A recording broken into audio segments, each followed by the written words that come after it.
Tuition থেকে বাড়ি ফেরার সময় মর্মান্তিক পথ দুর্ঘটনায় মৃত্যু হলো এক স্কুল ছাত্রীর। আহত 2 জন। উত্তর দিনাজপুর জেলার হেমতাবাদের বাঙালবাড়ি ব্রিজের কাছে মর্মান্তিক পথ দুর্ঘটনায় মৃত্যু হলো এক ছাত্রীর।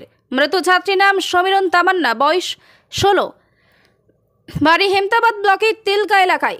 মৃত ছাত্রী হেমতাবাদ থেকে টিউশন পড়ে টোটো করে বাড়ি ফিরছিল। সেই সময় রায়গঞ্জমুখী একটি যাত্রীবাহী বাস ওই টোটোটিকে ধাক্কা মারলে রাস্তায় ছিটকে পড়ে। ছাত্রীর মাথার উপর দিয়ে বাসের চাকা চলে গেলে ঘটনাস্থলে মৃত্যু হয় তার। টোটো চালক এক ছাত্রী ঘটনায় গুরুতর জখম হয়। তাদের রায়গঞ্জ মেডিকেল কলেজ ও হাসপাতালে পাঠানো হয়। ঘটনাস্থলে পৌঁছায় হেমতাবাদ থানার বিশাল পুলিশ বাহিনী। ঘাতক বাসটি ঘটনাস্থল থেকে পালিয়ে যায়। পুলিশ ঘটনার তদন্ত শুরু করেছে।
বাড়ি কোথায়?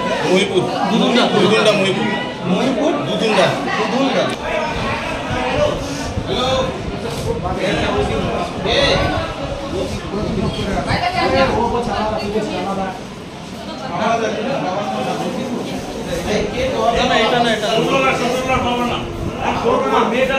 আপনার নাম? মোবারক আলী। হয়েছে কি আজকে? কোথায় কি হয়েছে? এই কিছুক্ষণ আগে বাঙালবাড়ির মোড়ের পাশেই আর কি, ব্রিজের সংলগ্ন এলাকায় এখানে একটা দুর্ঘটনা হয়েছে। তো একটা টোটোর সাথে একটা বাসের মুখোমুখি সংঘর্ষ। কিন্তু ওখানে মারা গেছে? সম্ভবত মারাই গেছে, বাকি খুব সিরিয়াস। তবে কি পুলিশ এসছে? হ্যাঁ, পুলিশ এসছে। একটু জ্যাম ট্যাম লাগে গেছিল, এখন রাস্তা ক্লিয়ার আছে। টোটোটি কোন দিক থেকে কোন দিকে যাচ্ছিল এবং বাসটি? টোটোটি হেমতাবাদ থেকে কালিয়াগঞ্জের দিকে যাচ্ছিল এবং বাসটা কালিয়াগঞ্জ থেকে হেমতাবাদ রায়গঞ্জ মুখে ছিল। বাসটা কি কোনো স্টেট বাস ছিল না পাবলিক বাস ছিল? ওটা ঠিক কালারটা স্টেটের, সরকারি স্টেটের মতোই, কিন্তু সম্ভবত পাবলিক মনে হয়।